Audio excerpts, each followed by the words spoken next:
hikes with the dogs. Slept in a little bit because it's overcast today. We're up here in the mountains of Oregon.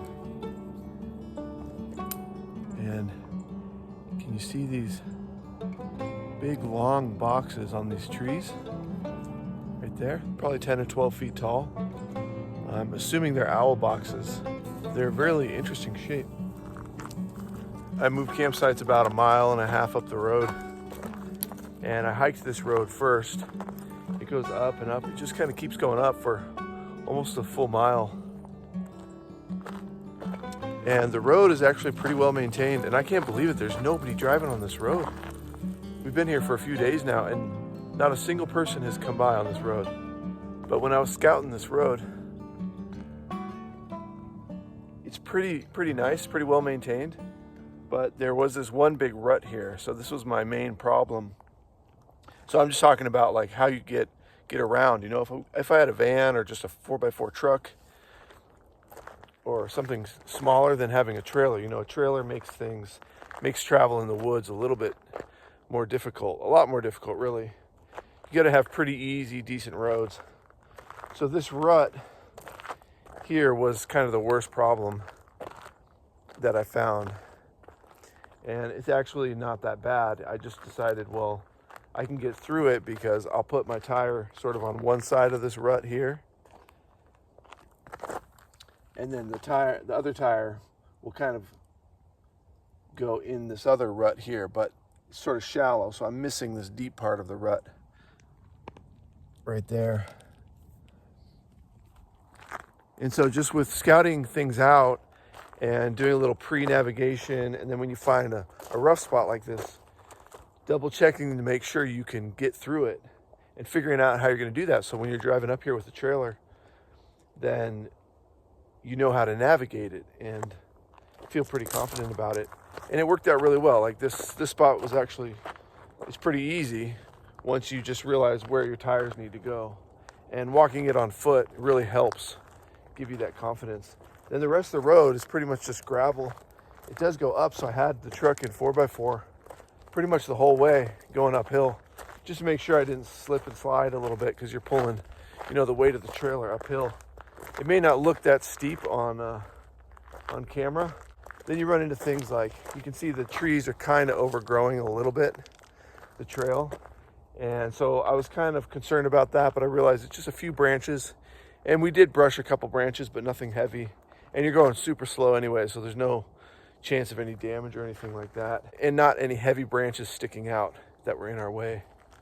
So it went pretty smooth, bringing the trailer up here. And we've had just the quietest campsite. We're about 1 mile away from the main freeway now, so you can just barely hear the freeway noise in the distance. And like I said, it's just super, super peaceful because nobody's coming on this road. And we've seen elk. We ran into some elk. We saw deer. But I saw some huge elk, and they bleated at us like as a warning sign. I think they do that to kind of warn the ones that are behind them in the pack. It was probably about 8 of them, and the big one was in front, and it saw us and bleated, and it was a scary sound. And maybe because they saw the dogs or because they saw me, that they warned the ones behind them, and so they all stopped. And they all looked up and saw us, and then they turned around and went the other way. But that was pretty cool. If you can see how lush and green it is out here. There's big patches of dry grass out here, like just dry, open grasslands. But then there's also these patches of just lush greenery. We haven't seen this stuff in a while. I mean, this really makes me feel like being back home in the Cascades. We're still a few hundred miles from that area, but this is starting to feel really familiar. It smells great out here. It smells like grass mostly. And a lot of elk activity, a lot of elk droppings and elk trails. We just hiked down an elk trail this morning, and I was pretty sure we were going to see some. I think we still will by the time I get back to the trailer. So I got Mr. Echo on his leash. He was definitely smelling some stuff. So he's bringing the leash to me. Good boy, Echo. Good boy.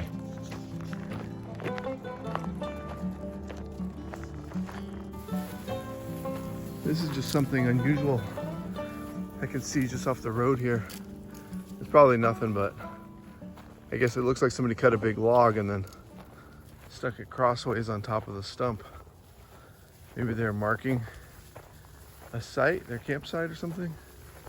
Oh no, I guess it just break that way.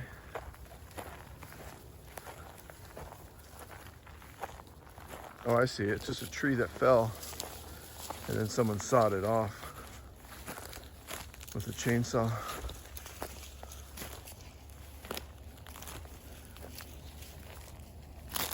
So there's the rest of the log there.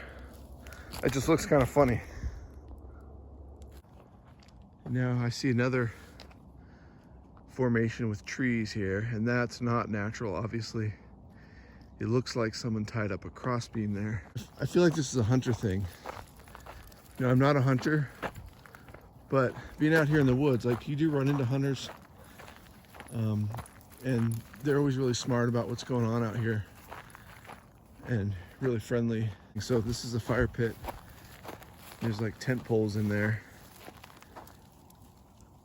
Looks like tent poles. Yeah, these are tent poles. Beer cans, there's a fluorescent light bulb. So this is kind of a trashy pit. Our campsite was pretty clean. I think the reason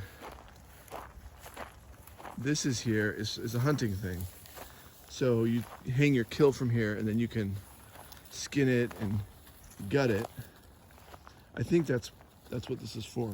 Although this doesn't look like it's super sturdy. It's just hung up there with some paracord.